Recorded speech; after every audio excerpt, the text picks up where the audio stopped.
coronavirus cruza ese tiempo de crisis. Y la vez pasada, si ustedes recuerdan, habíamos terminado hablando de temas interesantes.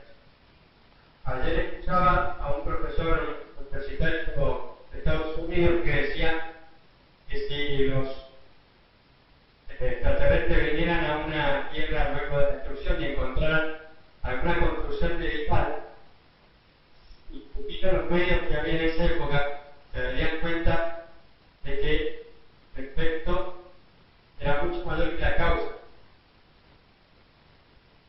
Algo semejante, algo similar pasa en el mal, en el campo del mal. El hombre ha llegado a cometer maldades que tienen muchas características que decía el padre, mucha universalidad, una inteligencia de valor muy grande, una perversidad terrible. Y pareciera que, una vez más, el efecto supera la causa. ¿Qué hay aquí detrás del hombre? Sí, exactamente. Veíamos cómo, analizando la historia imparcialmente, con honestidad, con una visión objetiva, sin ideologías, tenemos que detectar en la historia que se han logrado cosas superiores a lo humano, que antes de Cristo y fuera del cristianismo, jamás, por más que se esforzó, no lo alcanzaron las más grandes culturas. Uno dice, acá hay un plus sobrehumano, una ayuda divina, digamos, adelantándonos al tema. Pero por otro lado, a veces vemos cosas que superan al hombre en el orden del mal. Por un lado, decíamos, y nos recordaba recién Ignacio, por así decir, que hay una inteligencia ordenadora de la cual no es capaz el hombre, ni siquiera una organización muy hermética, secreta, muy bien hecha, muy bien coordinada, es incapaz de organizar fenómenos que son mundiales, incluso que se extienden a lo largo de años, de siglos, ¿no?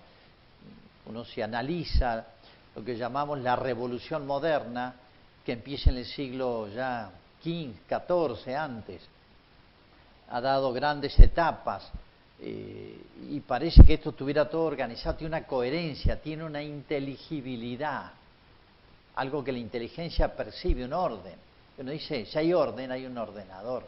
Ahora un ser humano o una sociedad puede organizar algo tan grande, tan gigantesco, y por otro lado, a veces tan perverso. El hombre tiene un límite en la maldad, en la perversidad. Entonces decimos, esto postula otro protagonista de la historia. Y bueno, ya sospecharán que estoy refiriéndome al demonio.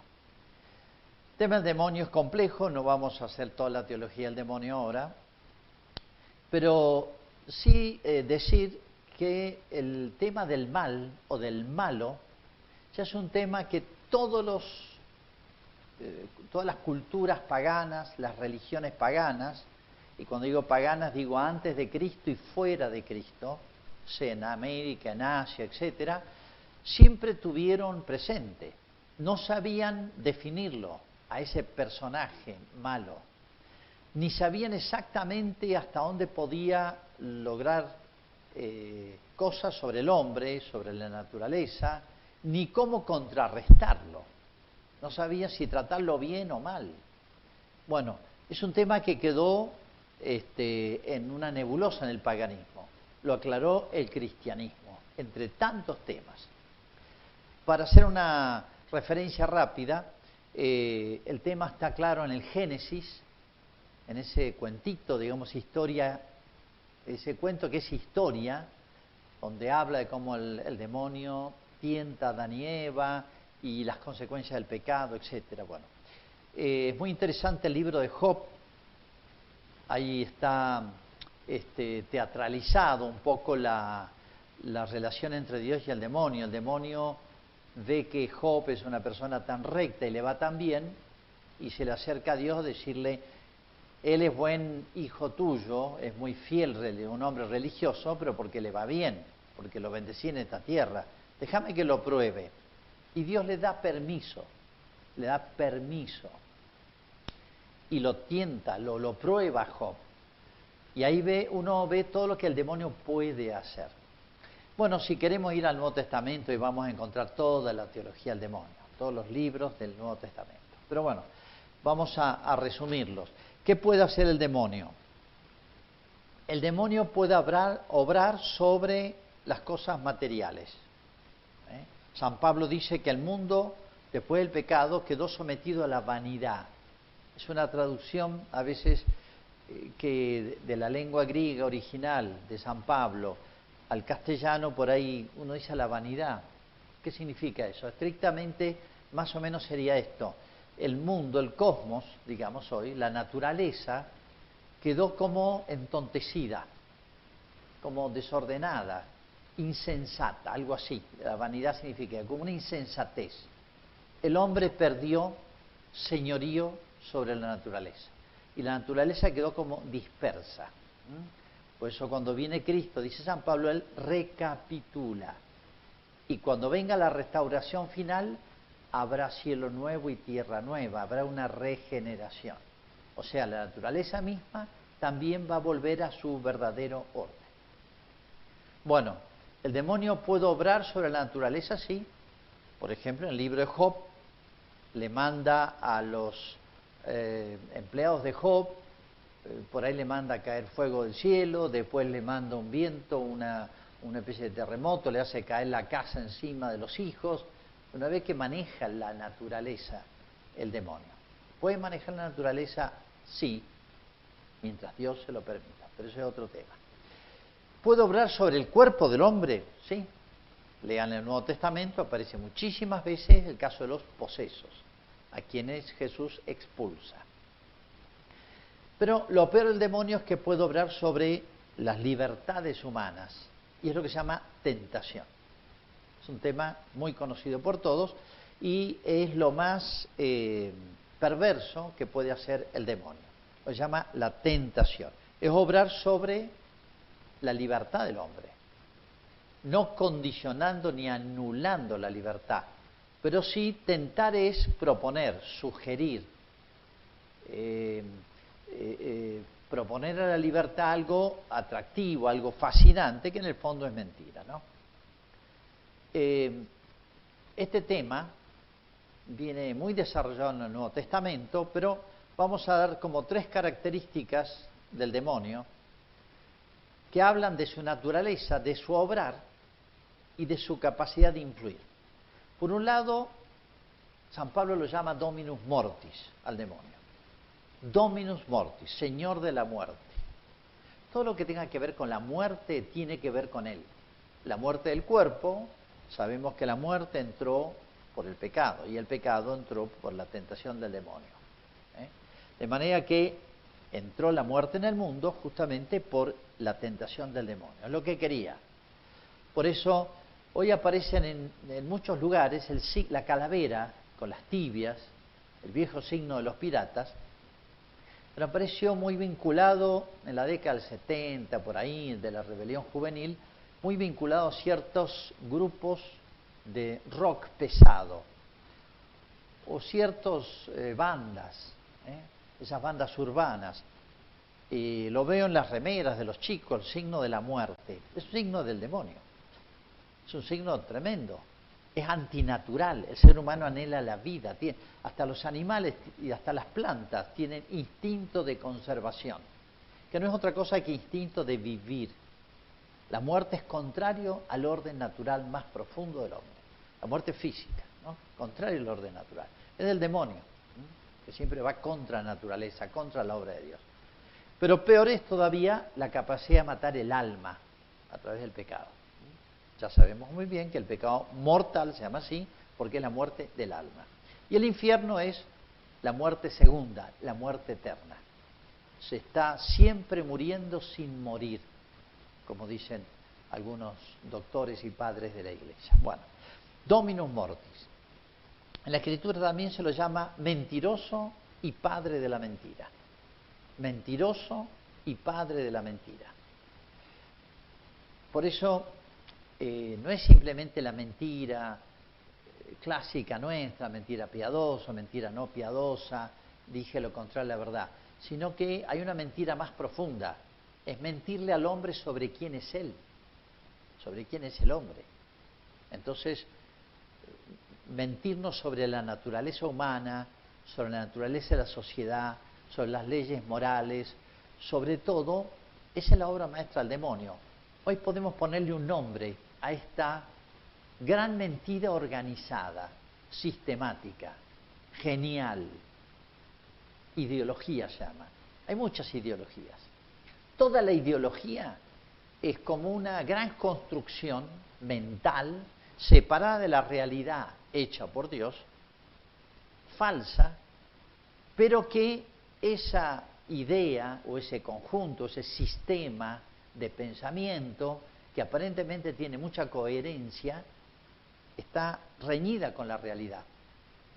Y con esa idea, el hombre, si la lleva adelante, aniquila el hombre y la sociedad.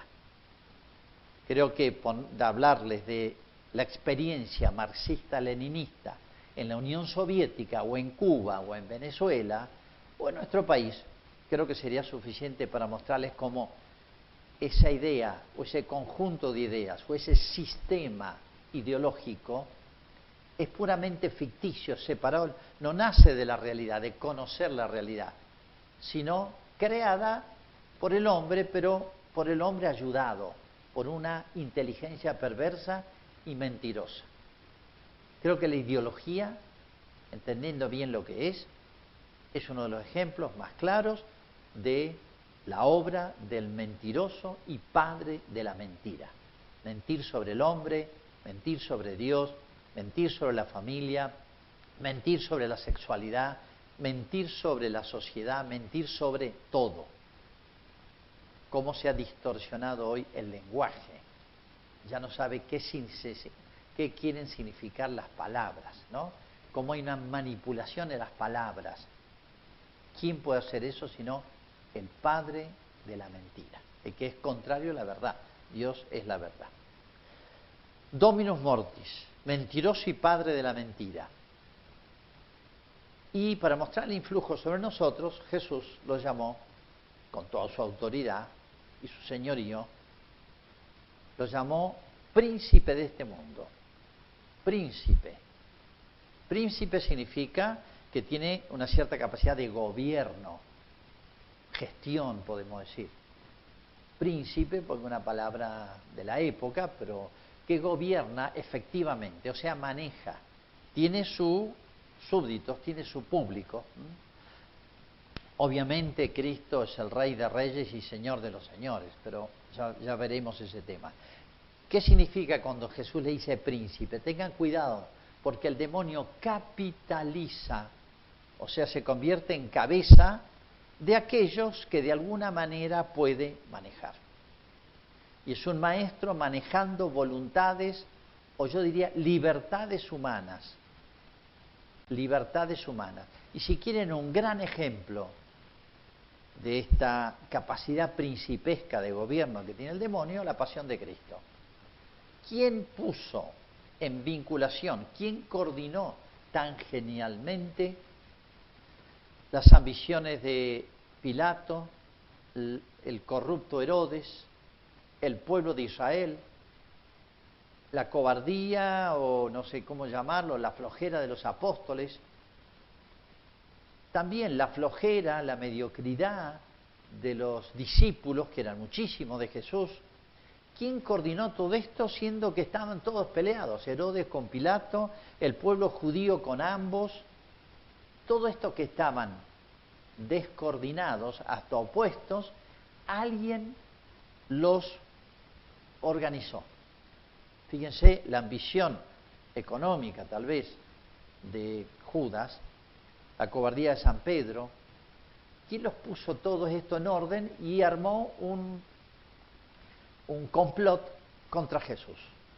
Acá hay una inteligencia que no es ni Pilato, ni es ni Herodes, ni es el Sanedrín, ni es el sumo sacerdote, ni es una organización secreta que no conocemos.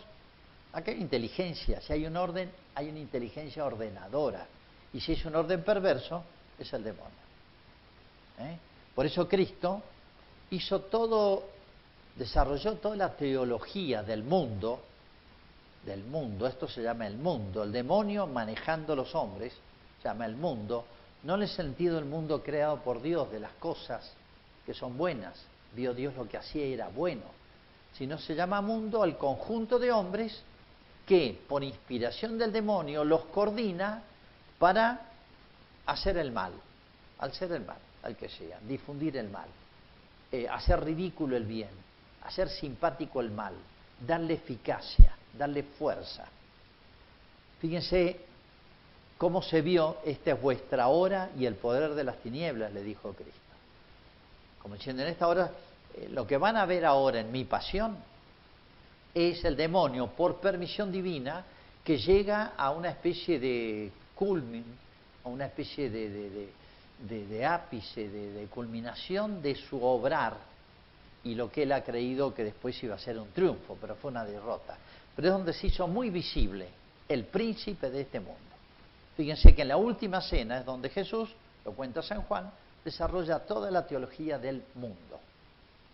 Cuando hablamos nosotros, ya desde el catecismo, aunque se ha perdido tanto, de los tres enemigos del hombre, del alma, de la salvación, decimos la carne, que es el enemigo interno, es la debilidad interna, el demonio, que nos tienta de afuera, y un tercero, que es el mundo.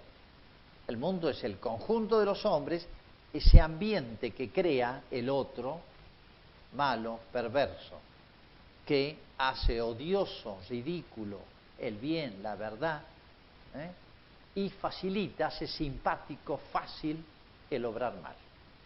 Esto es el mundo, el príncipe de este mundo. Él se hace cabeza, en realidad, no al modo como Cristo es cabeza, es de otro modo, es como una caricatura de la manera como Cristo recapitula los hombres y todo el universo. Bueno, ¿con quiénes cuenta el demonio? Bueno, cuenta con la creación. Hasta cierto punto, la creación quedó librada del señorío del hombre, como le había puesto Dios y por lo tanto de Dios. Quedó dispersa. Va a ser recuperada, cielos nuevos y tierra nueva, cuando, bueno, llegue el fin del mundo. Cuenta con la naturaleza, sí, y acá hago una acotación importante. Hoy se ha difundido mucho el pensamiento, la idea perversa, que la naturaleza es buena, toda, y que nosotros la echamos a perder. No, la naturaleza también puede ser instrumento del demonio, la usa. Lean el libro de Job, cómo usa la naturaleza. Cuando digo esa idea perversa de que la naturaleza es buena, fíjense, esto es consecuencia de negar el pecado original. Uno de los grandes temas, de las grandes mentiras del demonio, es decirle al hombre: no existe el pecado original, es un cuentito. El hombre es bueno, sos bueno. Déjate llevar por tu libertad, por tu espontaneidad. Entendida la libertad como espontaneidad. Y vas a ser bueno. Es la tentación que le puso a Adán y Eva en el paraíso. Desobedezcan a la ley de Dios. Ustedes sean su propia ley. Entonces, al negar el pecado original, el hombre es bueno y la naturaleza es buena. No está sometida a la vanidad, no quedó tocada. Entonces, esa naturaleza tan buena que nosotros la tenemos que cuidar y que es casi divina, es falsa, porque la naturaleza también está desordenada, está vulnerable, como el cuerpo y el alma del hombre, al influjo del malo, a su inteligencia.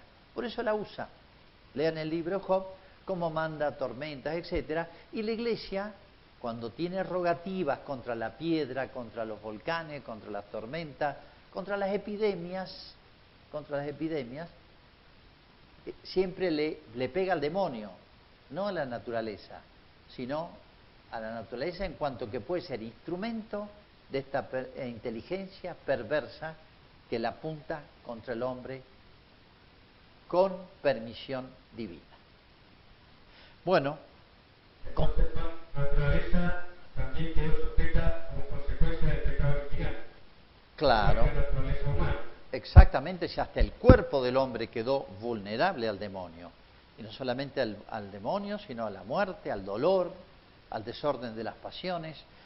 Fíjense, negando el pecado original, una de las grandes mentiras que nos ha inculcado el otro, estas consecuencias se siguen, obviamente. Estas otras mentiras se siguen. Bueno, ¿con quién? Por eso San Pablo decía que la naturaleza también está esperando la redención. Sí, sufre. Exactamente, dice San Pablo en la carta a los Romanos, sufre dolores de parto hasta que llegue la glorificación del hombre, o sea, el juicio final y la restauración de todo. Ahí el diablo ya no va a tener nada.